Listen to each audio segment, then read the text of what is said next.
Hello students, welcome back once again. आज हम इस वीडियो में देखेंगे class 12 physics chapter 8 electromagnetic wave के कुछ मोस्ट इंपोर्टेंट क्वेश्चंस को। इन क्वेश्चंस को अगर आप प्रिपेयर करते हैं अपने एग्जाम्स के लिए तो आप डेफिनेटली बहुत शानदार स्कोर करने वाले हैं। इसके साथ साथ रिमेनिंग चैप्टर्स की जो लिंक होगी इंपोर्टेंट क्वेश्चंस की, वो आपको डिस्क्रिप्शन में मिलेगी। डिस्क्रिप्शन में एक और जरूरी चीज है जो आपको जरूर चेक करना चाहिए। 5 मिनट सीरीज की जो पहली लिंक डिस्क्रिप्शन में जो पहली लिंक है that is for 5 minute series. अगर आप अपने एग्जाम की प्रिपरेशन को, 12th बोर्ड की प्रिपरेशन को एक्स्ट्रा एज देना चाहते हैं, आप चाहते हैं कि बड़े से बड़े टॉपिक का रिवीजन 5-5 मिनट में हो जाए, तो बस डिस्क्रिप्शन में दी गई पहली लिंक पर जाकर क्लिक करना और आपको प्लेलिस्ट मिलेगी 5 मिनट सीरीज की, जहां पर हमने बड़े से बड़े टॉपिक को सिर्फ और सिर्फ 5 मिनट में कंप्लीट कराया है, पूरा रिवाइज कराया है। तो उसको जरूर विजिट करना। अगर एग्जाम में एक दिन की भी छुट्टी मिलेगी तो ये वीडियो आपके लिए बहुत कारगर साबित होगी। Now let's move on to our computer screen.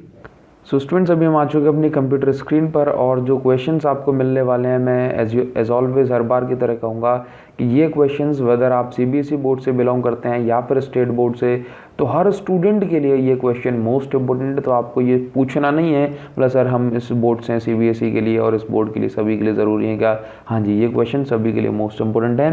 तो आगे बढ़ते हैं और यहाँ पर आपको फर्स्ट क्वेश्चन जो देखने को मिलेगा that is capacitor DC current को क्यों ब्लॉक करता है जबकि एसी को अलाउ करता है। इसी के साथ साथ आपको बताना होता है कि कंडक्शन एंड डिस्प्लेसमेंट करंट की वैल्यू क्या होती है एक सर्किट में जब उस सर्किट में कैपेसिटर फुली चार्ज हो जाता है।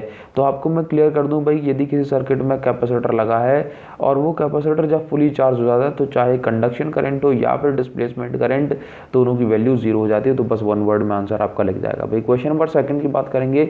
मैक्सवेल की जो जनरलाइज्ड इक्वेशन है एम्पियर सर्किट लॉ की, उसको बताना है आपको। इसके साथ साथ तो आपको बता दूं भाई, मैक्सवेल की जनरलाइज्ड इक्वेशन है वो कुछ इस तरह की देखने में नज़र आती है। तो आपको इस इक्वेशन को लिखना है, इसको बोला जाता है मैक्सवेल जनरलाइज्ड इक्वेशन। और इसके साथ साथ आपको प्रूव करना होता है कि जब एक कैपेसिटर चार्ज और डिस्चार्ज हो रहा है, दैट मीन्स जब एक कैपेसिटर चार्ज हो रहा है तो फिर उस समय जो डिस्प्लेसमेंट करंट की वैल्यू निकल के आती है वो इतनी होती है। आपको इसको प्रूव करना होता है। We will have to prove it. Clear है? तो नेक्स्ट क्वेश्चन जो आपको दिया होगा that is describe significance of Maxwell generalised equation. ये क्वेश्चन सीबीएसई में तो वही कई बार पूछा जाता है। तो ये जो मैक्सवेल की जनरलाइज्ड इक्वेशन जिसको हमने प्रीवियस पेज पे देखा हुआ था, ये इक्वेशन, इसकी इंपॉर्टेंस क्या है आपको इसको बताना है और आप इसको किस तरह से चार्जिंग एंड डिस्चार्जिंग के कॉन्सेप्ट को यूज़ करके किस तरह से डिस्प्लेसमेंट करंट को एक्सप्लेन करते हैं ये बताना है। मैं आपको क्लियर करना चाहूँगा भाई, charging and discharging of capacitor का मतलब है ये वाला कुछ कॉन्सेप्ट आपको लगाते हुए आपको एक्सप्लेन करना है कि भाई पहले लूप के लिए दूसरे लूप के लिए कैसा होगा। ये डायग्राम इसलिए बनाया ताकि आपके फेयर में कभी आपके नोट्स में आपको इस तरह का डायग्राम मिल जाए।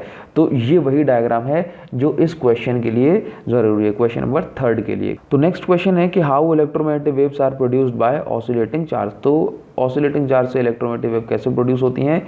इसके साथ साथ इलेक्ट्रोमैग्नेटिक वेव में electric field and magnetic field की जो वेलोसिटीज़ हैं वो किस तरह से एक दूसरे से रिलेट करती हैं, ये आपको बताना है। अच्छा क्वेश्चन है।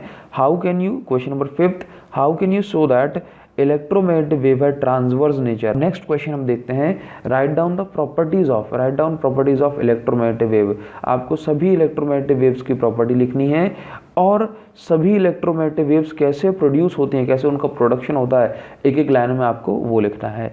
नेक्स्ट क्वेश्चन नंबर 7 की बात करेंगे तो एक्सप्रेशन फॉर इलेक्ट्रोमैग्नेटिक वेव की वेलोसिटी ऑफ इलेक्ट्रोमैग्नेटिक वेव के लिए जो एक्सप्रेशन है उसको करना है। क्वेश्चन नंबर 8 में ध्यान दीजिएगा, write name of radiations in increasing and decreasing order. तो आपको इंक्रीजिंग एंड डिक्रीजिंग ऑर्डर में इलेक्ट्रोमैग्नेटिक वेव के नेम लिखने हैं।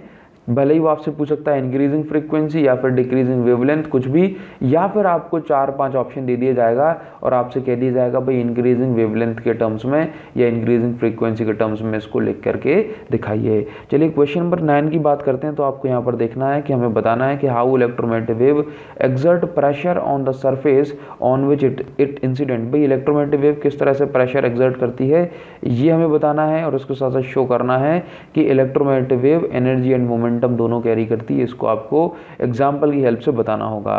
क्वेश्चन नंबर 10 में हमें बताना होता है जो यूजर्स हैं इलेक्ट्रोमैग्नेटिक वेव के उनको, दैट मीन्स कौन सी इलेक्ट्रोमैग्नेटिक वेव वाटर हीटिंग के लिए, रडार सिस्टम के लिए, सैटेलाइट सिस्टम के लिए, water purification, eye surgery, studying crystal, treatment of muscular strain, maintaining temperature of earth, कौन कौन सी इलेक्ट्रोमैग्नेटिक वेव का यूज़ होता है इन पर्पज़ में, तो आपको ये बताना है। इसके साथ साथ प्रोडक्शन ऑफ इलेक्ट्रोमैग्नेटिक वेव, इसको भी आप बहुत अच्छे से करें। Lord see you in the next video, और आपसे मिलते रहेंगे इसी तरह से। Thank you guys, thank you.